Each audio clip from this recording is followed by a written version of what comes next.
Mystery has been solved, if there even was a mystery. It wasn't a photoshopped image of J.J. Watt. He actually went old school and wore a Cardinals T-shirt when it was time for him to let the world know that he's the newest member of the Arizona, formerly St. Louis, formerly Chicago, and along the way, Phoenix Cardinals. Good afternoon, Charean. How are you? I'm good, Mike. It's Texas Independence Day, so we're showing our independence again, going 100% open. So expect AT&T Stadium to be completely full this year. Yeah, completely full with no masks either. So independence, yeah, right. Absolutely. Yay. Yay, yay, team. All right, so let's get to it before I get myself in any more trouble than I've already gotten myself into today.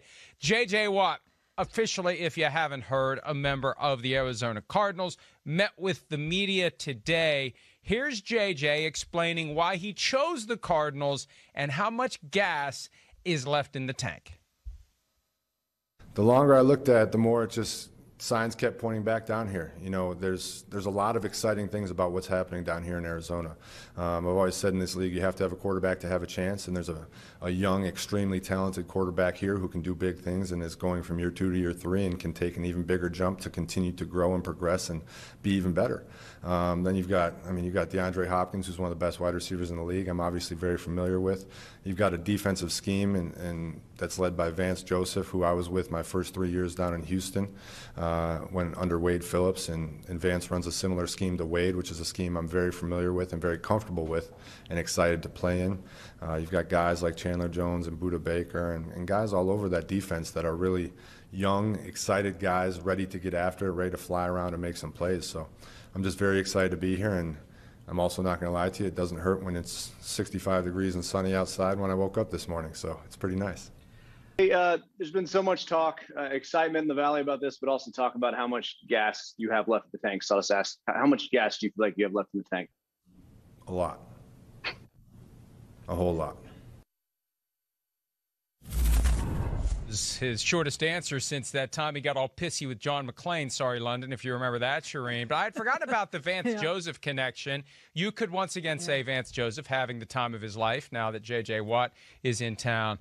I still don't know what to think of this from a football standpoint because 32 years old, injury history, it's all optimism now. Win the press conference now. Sell the jerseys now. We'll talk more about the jerseys in a second.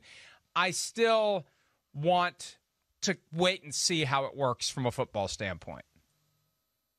Yeah, no question, Mike. And it already looks weird to see him. I know the Texans have some red in their jerseys, but it looks weird to see him in that Cardinals shirt, jacket, whatever it was. It's already weird. And I know when he gets that 99 on, it's going to be even more weird to see him in that. But, you know, you think back to the players that the Cardinals have signed in their history that were kind of on the ends of their careers. You think to Kurt Warner, it certainly worked out for them. They went to a Super Bowl with Kurt Warner. You think about Edgerrin James, worked out for Edgerrin James. They went to a Super Bowl with Edgerrin James.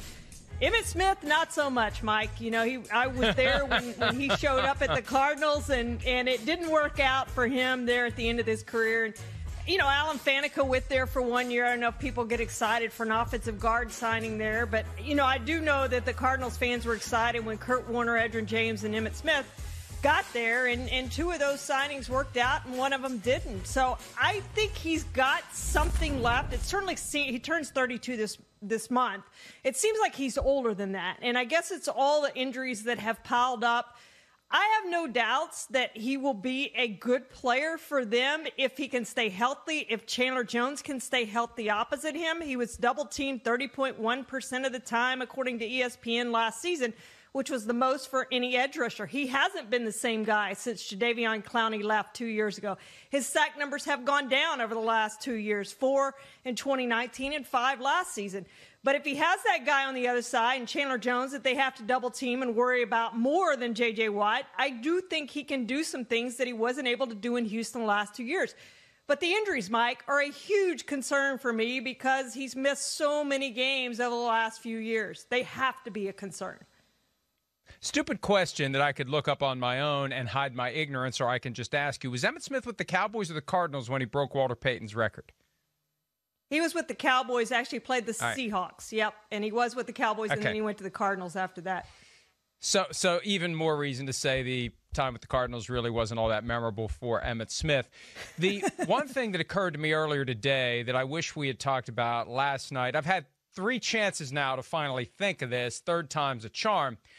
I think signing J.J. Watt is in a roundabout way an acknowledgement that Larry Fitzgerald will not be coming back, because Watt fills the gravitas void that Larry Fitzgerald's absence creates, if that makes any sense at all. Different side of the ball, different position, but Watt steps into what Larry Fitzgerald had become. Now, it'd be great if they have both guys, but Fitzgerald has never made a decision or announced a decision this late in the offseason that I can remember. It just makes me think they're bracing for him to retire, and part of the attraction for Watt is not just the fact that he gives you a heart and soul of your defense. He replaces that statesmanship that you have with the Larry Fitzgerald, if indeed Fitzgerald is calling it quits.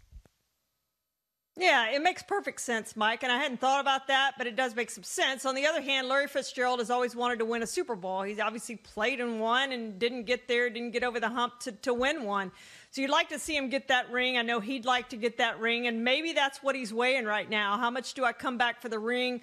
How much will do I have to do what it takes over the course of a season, to prepare for a season, to get into the season?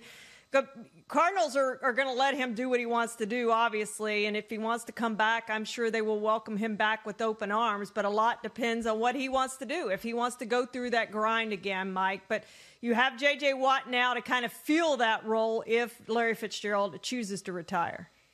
You know, this is about J.J. Watt, not Larry Fitzgerald, and I didn't mean to get down this path, but Fitzgerald has never given off any vibe that he'd play for any team other than the Arizona Cardinals. But, man, he has to at least be pondering teaming up with Tom Brady and getting in the slot and becoming that security blanket for Tom Brady. That would be compelling if something like that would happen. And maybe you just wait and see if Chris Godwin leaves, then you turn to Larry Fitzgerald. But that's a topic for another day. Hi, I'm Mike Tirico, and thanks for watching. Make sure to hit subscribe for the latest news and highlights from NBC Sports.